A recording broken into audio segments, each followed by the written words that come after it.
Salut tout le monde et bienvenue à notre Deep Dive d'aujourd'hui. Oui, salut. On va se plonger au cœur de l'industrie automobile marocaine. Absolument.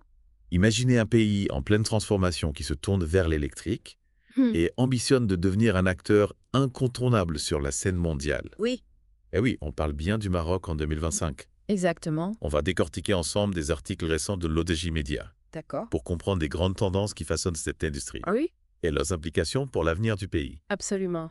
Accrochez-vous, ce voyage promet d'être passionnant. Ah oui, ça c'est sûr. Alors on peut dire que 2024 a été une année faste pour le marché automobile marocain, Oui, absolument. avec 174 000 véhicules neufs vendus, C'est ça. soit une hausse de 15% par rapport à l'année précédente. Mhm. Malgré les incertitudes économiques, ce secteur affiche une belle santé. Oui, c'est impressionnant. On voit que le marché est dynamique. Et si on parlait des SUV, Oui, bien sûr. on sait qu'ils représentent une part importante du marché, n'est-ce pas? Exactement. Les SUV ont la cote auprès des Marocains. Ils représentent 45% des ventes. 45%, c'est énorme. Oui, c'est une part importante. On dirait que les goûts des consommateurs évoluent vers des véhicules plus spacieux et plus imposants. Oui, c'est possible. Mais ce qui est vraiment fascinant, Oui. c'est la montée en puissance des véhicules électriques et hybrides. Ah oui, absolument. Le Maroc est en train de prendre le virage de la mobilité durable. Tout à fait. Mais concrètement, est-ce que le pays est prêt à relever ce défi? C'est une bonne question. Qu'en est-il des infrastructures? Alors, c'est là que les choses se compliquent un peu. Prenons l'exemple du réseau de distribution. Oui. Il s'est certes développé avec 25 nouvelles concessions, D'accord. portant le total à 415 points de vente, C'est pas mal. ce qui est une bonne nouvelle pour l'accessibilité, Oui. notamment dans les villes secondaires où la demande a augmenté de 20%. D'accord. Donc il y a quand même un effort qui est fait pour rendre ces véhicules plus accessibles. Oui, tout à fait. Mais qu'en est-il des bandes de recharge pour les véhicules électriques? Ah, c'est le nerf de la guerre. Y en a-t-il suffisamment pour accompagner cette transition? Alors, avec seulement 10 000 bandes de recharge publiques disponibles actuellement, Oui. le Maroc a encore du chemin à parcourir. Oh oui, 10 000, c'est pas beaucoup. Non, l'objectif est d'atteindre 20 000 bandes d'ici fin 2025. D'accord, donc on double. Ouais. Ben, ça va prendre du temps. Oui, et des investissements importants.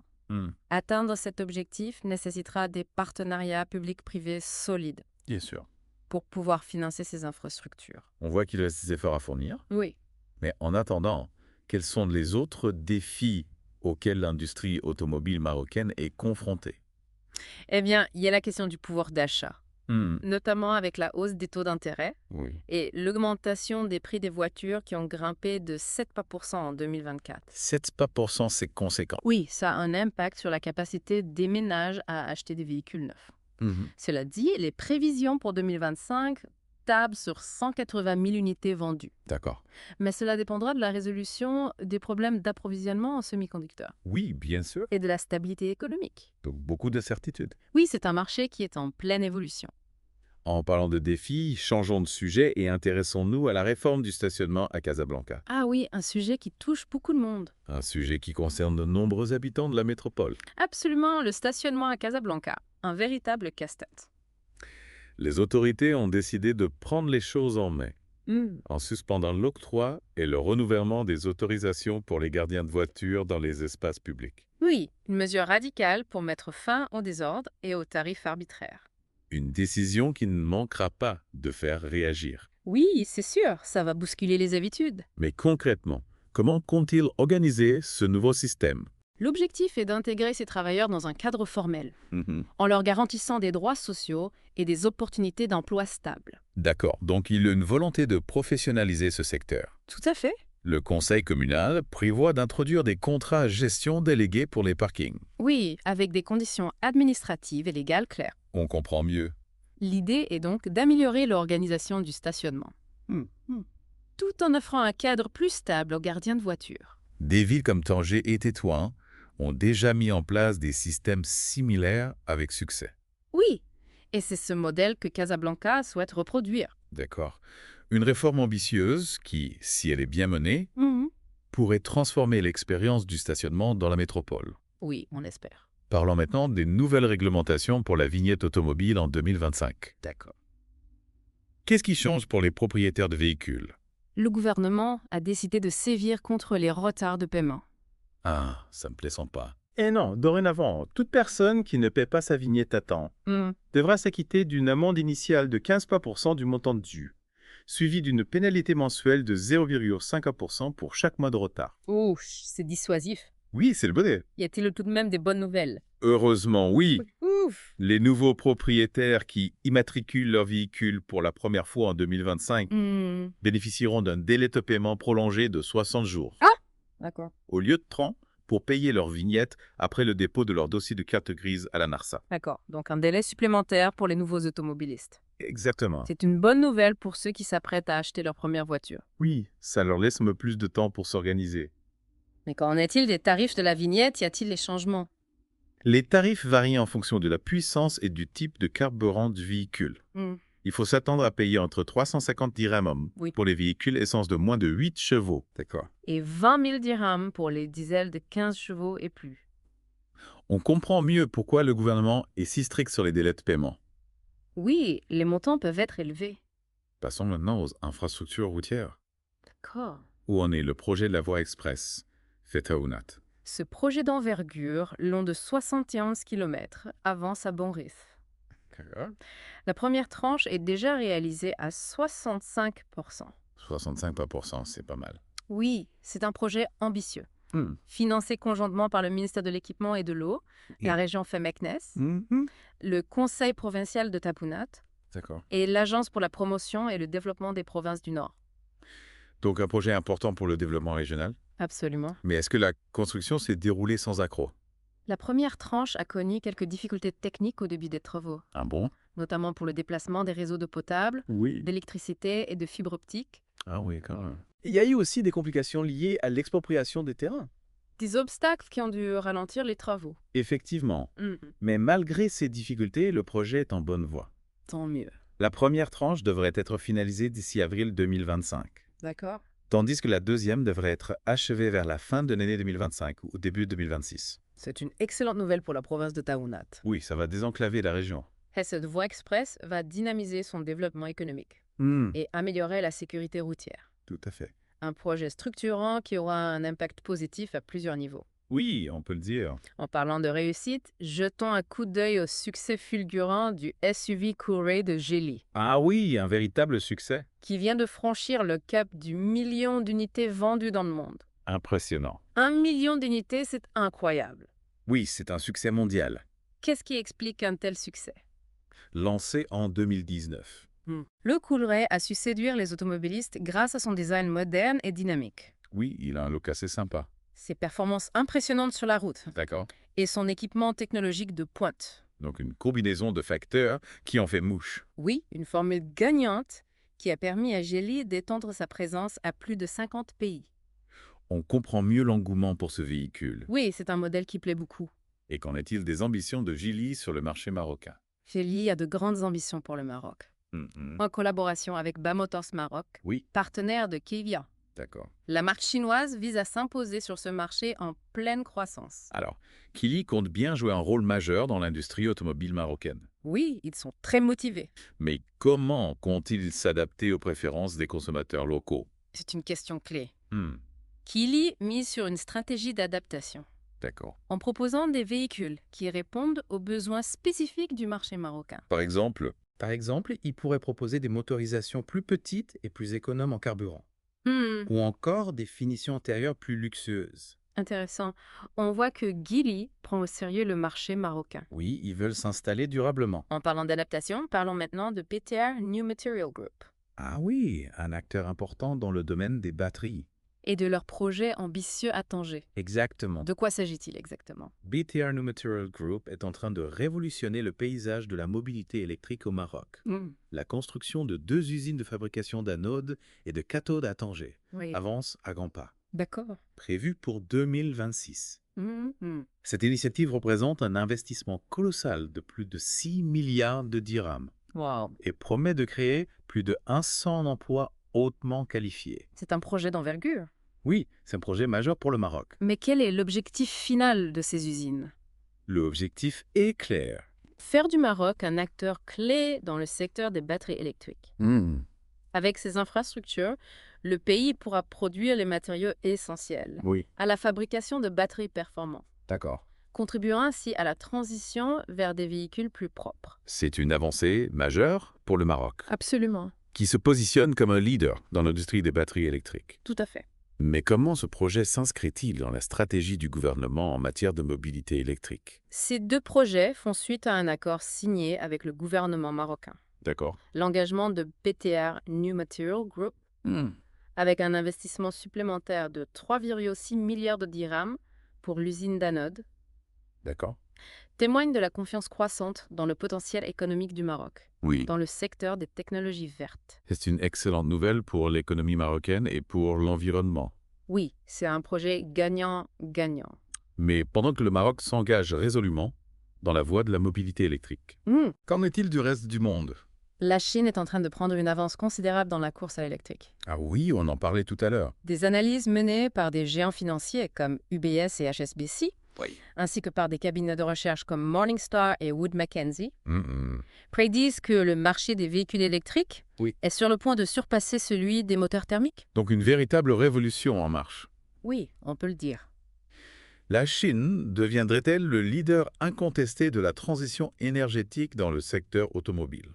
Tout à fait. En 2025, le marché chinois devrait atteindre 12 millions de véhicules électrifiés. 12 millions, c'est énorme. Dépassant, pour la première fois, les ventes de véhicules thermiques, estimées à 11 millions. C'est une croissance fulgurante. Oui, le marché chinois est très dynamique. Qu'est-ce qui explique un tel succès? Plusieurs facteurs expliquent ce succès phénoménal. La Chine mène une politique industrielle agressive, soutenue par des investissements massifs dans les infrastructures de recharge. Donc un soutien important de l'État. Oui, c'est un élément clé. La diversité de l'offre qui couvre tous les segments de marché, ainsi que des prix compétitifs grâce aux économies d'échelle. Donc une combinaison de facteurs qui jouent en faveur de la Chine. Exactement. Alors que la Chine accélère sa transition vers l'électrique. L'Europe et les États-Unis semblent avoir du mal à suivre le rythme. Oui, c'est vrai. Quelles sont les difficultés rencontrées par les marchés occidentaux? En Europe, la part de marché des véhicules électriques a chuté de 16,3% à 15% en novembre 2023. Ah oui, quand même. Seule la Norvège se distingue, avec une part de marché de 82%. 82%, c'est impressionnant. Grâce à des politiques d'incitation efficaces. D'accord, donc il y a des disparités importantes entre les pays européens. Oui, c'est un marché qui est encore fragmenté. La montée en puissance de la Chine redéfinit donc les équilibres mondiaux dans l'industrie automobile. Tout à fait.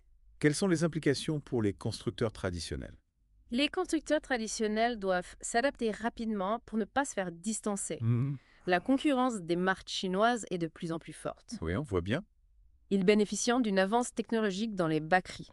Et les systèmes de propulsion électrique, leur maîtrise des coûts leur permet de proposer des véhicules à des prix très compétitifs, même sur les marchés d'exportation. On dirait bien que l'industrie automobile est à l'aube d'une révolution majeure.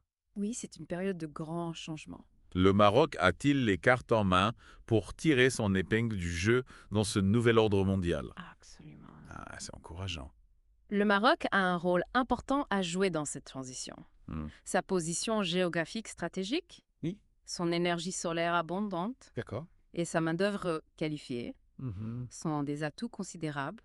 En s'appuyant sur ses forces et en misant sur l'innovation. Tout à fait. Le Maroc peut devenir un acteur incontournable de la mobilité électrique en Afrique. Et au-delà, c'est notre souhait. C'est une perspective passionnante. Oui, l'avenir s'annonce prometteur pour l'industrie automobile marocaine. Mais avant de poursuivre notre exploration, on va faire une petite pause. D'accord. On se retrouve dans quelques instants pour la suite de notre plongée dans l'univers de l'automobile marocaine. À tout de suite. On reprend notre exploration du marché automobile marocain. Oui, on s'est arrêté sur la domination chinoise, sur le marché des véhicules électriques. Exactement. Et les défis que ça représente pour les constructeurs traditionnels. Oui, c'est un sujet important. On se demandait si les constructeurs occidentaux risquent de se faire distancer. C'est une question pertinente. L'industrie automobile chinoise est très dynamique et bénéficie d'un soutien important de l'État. C'est clair.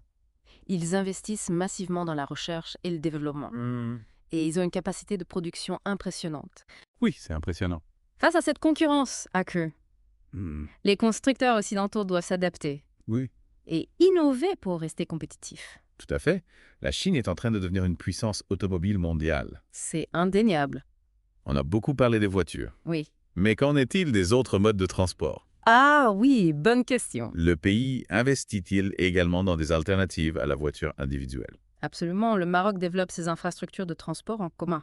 Vous avez sans doute constaté l'arrivée du tramway à Casablanca et à Rabat. Oui, bien sûr. Un système qui a transformé la mobilité dans ces villes. C'est vrai. D'autres villes marocaines sont en train de suivre le mouvement. Le gouvernement investit également dans le développement du réseau ferroviaire. Ah oui, Et avec la construction de la ligne à grande vitesse entre Tanger et Casablanca. c'est une bonne chose. Oui, ça va désenclaver certaines régions.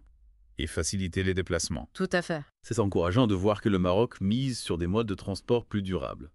Oui, c'est important pour l'environnement. Mais est-ce que ces efforts sont suffisants pour répondre aux besoins de la population, alors qu'il est en constante augmentation? C'est un défi de taille. Le Maroc est un pays en pleine croissance démographique et économique, C'est vrai, ce qui entraîne une demande croissante en matière de mobilité. forcément. Il est crucial de développer des solutions de transport efficaces et durables pour répondre à ces besoins tout en limitant l'impact environnemental. Bien sûr, c'est un équilibre à trouver. Oui, ça demande une réflexion globale sur l'aménagement du territoire, les modes de transport doux Oui, et les technologies innovantes. on voit bien que l'industrie du transport au Maroc est en pleine mutation. Absolument. L'arrivée des véhicules électriques, le développement des transports en commun, Oui. la construction de nouvelles infrastructures routières. Tout cela contribue à transformer le paysage de la mobilité. C'est une véritable révolution Exactement. qui aura un impact profond sur la vie des Marocains. Imaginez des villes moins polluées, des déplacements plus fluides, Oui. des alternatives à la voiture individuelle plus attractives. C'est une vision positive. Cette transformation est porteuse de nombreuses opportunités pour le pays. Mais elle soulève aussi des questions. Oui, bien sûr. Comment le Maroc va-t-il financer ses projets ambitieux? C'est une question importante. Comment va-t-il s'assurer que ces nouveaux modes de transport soient accessibles à tous? C'est un enjeu de justice sociale. Et comment va-t-il gérer l'impact environnemental de cette transformation? C'est crucial pour la durabilité du modèle. Ce sont des questions cruciales. La réussite de cette transition dépendra de la capacité du Maroc à mettre en place des politiques publiques cohérentes et ambitieuses. Oui, c'est essentiel. Mobiliser les ressources nécessaires. Garantir l'équité d'accès aux services de transport. Et prendre en compte les enjeux environnementaux dans toutes les décisions. On voit bien que l'avenir de la mobilité au Maroc est entre les mains des décideurs politiques. Oui, ils ont un rôle crucial à jouer. Mais les citoyens ont aussi leur rôle à jouer. Tout à fait. Les choix de consommation, Oui. les modes de déplacement, l'adoption de comportements plus responsables. Tout cela contribuera à façonner l'avenir de la mobilité au Maroc.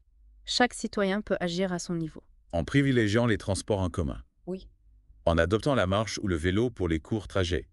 En optant pour un véhicule électrique ou hybride. Ce sont des gestes simples qui peuvent faire la différence. L'industrie du transport au Maroc est à la croisée des chemins. C'est une période charnière.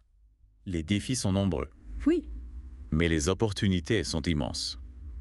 Le Maroc a le potentiel de devenir un modèle de mobilité durable et inclusive, C'est un objectif ambitieux. à condition de poursuivre ses efforts et de mobiliser toutes les énergies. On a hâte de voir la suite. Voici. On se retrouve dans quelques instants pour la dernière partie de notre exploration. D'accord. On se penchera sur les perspectives d'avenir de l'industrie automobile marocaine et sur les enjeux de la mobilité électrique. Ça promet d'être passionnant. Restez avec nous. De retour pour le dernier volet de notre exploration. Le marché automobile marocain. Exactement. On a vu beaucoup de choses, hein? Oui, on a parcouru pas mal de terrain. Chiffres de vente impressionnants. L'essor des véhicules électriques. Tout à fait. Les projets d'infrastructures audacieux. Oui, on a vu beaucoup de choses. C'est fascinant de voir comment tout ça s'inscrit dans une dynamique de transformation du pays. Ah oui, absolument. Le Maroc est à un tournant de son histoire. L'industrie automobile joue un rôle moteur dans cette transition. Tout à fait d'accord. On a parlé de la Chine. Leur domination du marché des véhicules électriques n'est pas un hasard. Non, c'est le résultat d'une vision stratégique. D'investissement massif, absolument. D'une volonté politique affirmée. C'est un modèle à suivre. Le Maroc a le potentiel de suivre une trajectoire similaire. Oui, en s'appuyant sur ses atouts. Et en misant sur l'innovation. Tout à fait. On a évoqué les projets de BTR New Material Group à Tanger. La construction de ces usines de batteries électriques. Un signal fort pour le monde entier. Un pas de géant vers une véritable filière industrielle autour de la mobilité électrique au Maroc. Tout à fait d'accord. Le pays pourrait produire ses propres véhicules électriques et les batteries qui les alimentent. Oui, c'est l'objectif. Renforcer son autonomie, créer des emplois qualifiés. Attirer de nouveaux investisseurs. Mais est-ce que le Maroc a les compétences et l'expertise nécessaires pour réussir dans ce domaine aussi pointu? C'est un défi, c'est sûr. Mais le Maroc a déjà prouvé sa capacité à s'adapter, à monter en gamme dans des secteurs industriels complexes. On peut penser à l'aéronautique, Par exemple. pour Boeing. Oui, le Maroc a su attirer des géants mondiaux. En développant un écosystème performant, il peut reproduire ce modèle dans le domaine de la mobilité électrique. En investissant dans la formation, en encourageant les partenariats technologiques. Au-delà des aspects technologiques et industriels, il y a la question de l'adoption par les consommateurs. Ah oui, c'est essentiel. Est-ce que les Marocains sont prêts à passer à l'électrique? C'est une bonne question. Est-ce qu'ils sont sensibles aux arguments écologiques et économiques? L'engouement pour les véhicules électriques est encore timide au Maroc. Mais il y a une prise de conscience croissante. Des enjeux environnementaux. Oui. Des avantages de la mobilité électrique. Le gouvernement a mis en place des incitations fiscales pour encourager l'achat de véhicules électriques. Les constructeurs proposent des modèles de plus en plus attractifs. En termes de design, de performance et d'autonomie. Il faut aussi que les infrastructures de recharge suivent le rythme. Ah oui, c'est indispensable.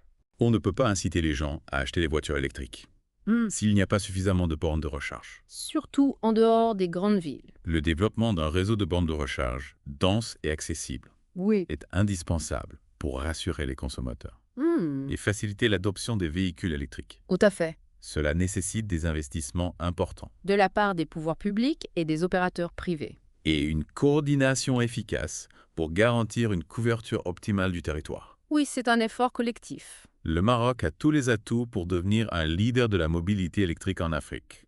Sa position géographique, son potentiel en énergie solaire, sa main-d'œuvre qualifiée. Tout est là pour réussir ce pari. Le Maroc a une carte à jouer. En s'appuyant sur ses forces, en anticipant les besoins du marché mondial.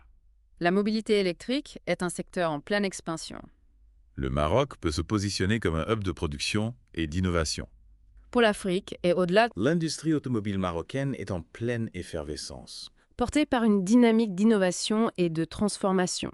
On a hâte de voir ce que l'avenir réserve à ce secteur clé de l'économie marocaine. Oui, moi aussi. Merci de nous avoir suivis pour cette plongée dans l'univers de l'automobile marocaine. On espère que vous avez appris des choses. Que vous avez été surpris. Et que vous avez envie d'en savoir plus. N'hésitez pas à nous faire part de vos réflexions. De vos questions. De vos commentaires.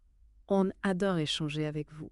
On est toujours à l'affût de nouvelles pistes d'exploration. À très bientôt pour un nouveau Deep Dive. Au revoir.